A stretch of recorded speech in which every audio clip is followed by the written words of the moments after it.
Sementara itu, pasca banjir bandang yang melanda wilayah Banyuning Utara, kini BPBD, TNI maupun Polri langsung membersihkan material longsoran di wilayah tersebut. Hal tersebut dilakukan agar akses jalan utama bisa dilalui.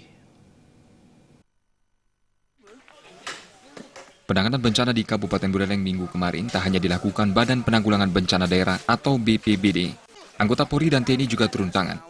Tak tanggung-tanggung, Kapolres Made Sukawijaya dan Dandim 1609 Buleleng, Slamet Winarto, langsung turun ke lapangan untuk ikut bersama-sama membersihkan sisa lumpur yang memenuhi rumah warga. Dandim 1609 menghimbau untuk sementara masyarakat tinggal di pengungsian karena dikhawatirkan akan terjadi bencana susulan. Bahkan TNI juga sudah menyiapkan tenda-tenda untuk warga masyarakat melakukan kegiatan sehari-hari.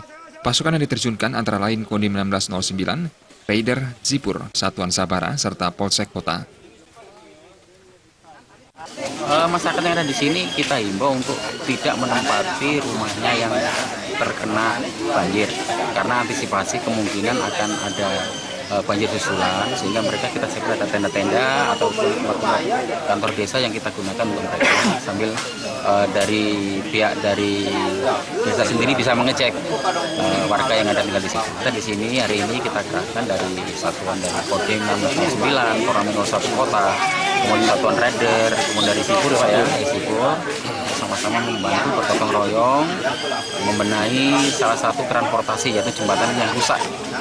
Tidak putus tapi rusak, lubang besar, dan alhamdulillah sudah sementara bisa digunakan sehingga masyarakat yang menggunakan roda 2 bisa melewati. Beruntung tidak ada korban jiwa dalam kejadian itu, kini sekitar 12 kakak pemilik rumah harus mengungsi di bawah tenda yang disiapkan TNI.